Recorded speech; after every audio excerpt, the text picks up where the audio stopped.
गरुड़ पुराण पहला अध्याय, जिसमें पापी व्यक्तियों के मृत्यु के पूर्व होने वाली दशा और मृत्यु के समय होने वाली पीड़ा कैसी होती है बताई गई है, तथा मृत्यु के बाद जीवात्मा कहाँ जाती है, उसे यमलोक में उसके पाप व पुण्यों के अनुसार कैसी यातनाएं दी जाती है आदि बातों का वर्णन किया गया है।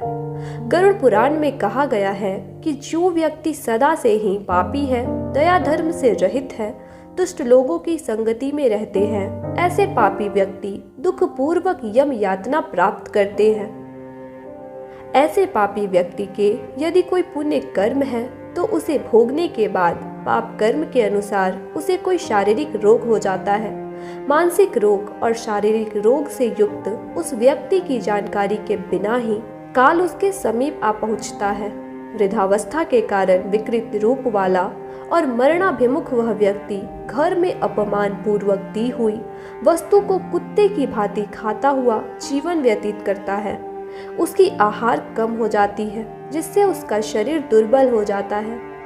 प्राणवायु यानी यात्मा के बाहर निकलते समय उसकी आंखें उलट जाती है, नाड़ियां कफ से रुक जाती है, उसे खांसी और सांस लेने में प्रयत्न करना पड़ता है तथा कंठ से घुर्र घुर्र की आवाज निकलने लगती है। मृत्यु के निकट आने पर वह प्राणी परिवार के स्नेह की वेदना से रोता हुआ परिवार के बीच में ही प्राण त्याग देता है। उसका चेतन शरीर जब जड़ के समान हो जाता है, जब मृतक के प्राण कंठ में ही आकर अटक जाते हैं, उस समय मृतक को दिव्य दृष्टि प्राप्त होती है, जिसके द्वारा वह समस्त संसार को एकमय होकर देखता है। दिव्य दृष्टि के कारण समीप में आए यमदूतों को देख वह भय से कुछ भी बोलने में असमर्थ हो जाता है। उसकी इंद्रियां विफल हो जाती है और प्राणवायु शरीर से बाहर चल देती है। उस समय मृत व्यक्ति का एक क्षण भी कल्प के समान बीतता है और 100 बिच्छू के काटने से जो पीड़ा होती है, वैसी व्यथा श्वासों के निकलते समय होती है।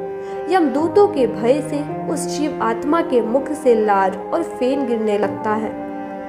पापी मनुष्य के प्राण गुदा मार्ग से तथा पुण्यकारी व्यक्तियों के प्राण मुख मार्ग से निकलते हैं। प्राण निकलते समय प्राणियों को यमदूत मिलते हैं, जिनके मुख टेढ़े तथा कौवे के समान काले, क्रोध से लाल नेत्र वाले भयानक मुख होते हैं। वे हाथों में पाश और दंड को लिए नग्न शरीर, दांतों को पीसते, ऊपर को उठे केश वाले, विशाल नख रूपी शस्त्र वाले यमदूत वहां आकर उपस्थित रहते हैं। उन दूतों को देखकर भय से वह प्राणी मल मूत्र का त्याग करने लगता है। हाय हाय करती हुई उसकी जीवात्मा शरीर से निकलकर अंगूठे मात्र शरीर को धारण करता है और वह मोहवश अपने घर को देखता है। रुदन करते हुए अपने बंधु बांधवों को देखता है। उस अंगूठे के समान शरीर के गले में रस्सी बांधकर उसे इस प्रकार ले जाया जाता है, जैसे अपराधी व्यक्ति को राजा के सिपाही पकड़कर ले जाते हैं। यमलोक ले जाते समय यमदूत प्राणी को नरकों के भयानक दुखों और यातनाओं का बारंबार वर्णन करते हैं। वे कहते हैं कि अरे दुष्ट, तू शीघ्र चल, तुझे यमराज के घर जाना है। शीघ्र ही हम सब तुझे कुंभी पाक नामक नर्क में लेकर जाएंगे, जहाँ तुझे खौलते हुए तेल में खौलाएंगे।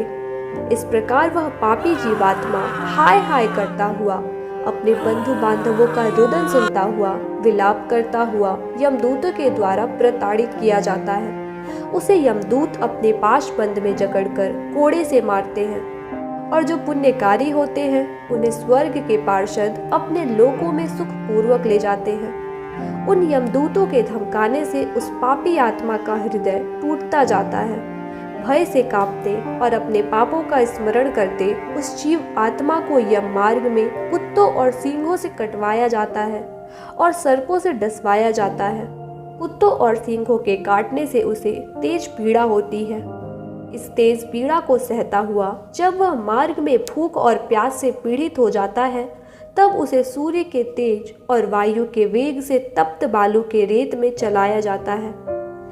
जब वह छाया और विश्राम रहित मार्ग में चलने से असमर्थ हो जाता है, तब उस जीव को कोड़े से मारकर यमदूत घसीटते हुए जबरन यमलोक ले जाते हैं।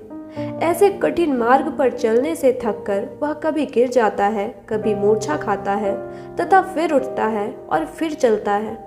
इस प्रकार वह जीव अंधकार में यमलोक में पहुंचाया जाता है। वे यमदूत उसको घोर नर्क की यातना दिखाते हैं। यमलोक में पहुंचकर वह जीव यमराज के दर्शन करता है तथा घोर नरकों की यातना से भयभीत हो यमराज की आज्ञा से वह फिर मनुष्य लोक में आता है।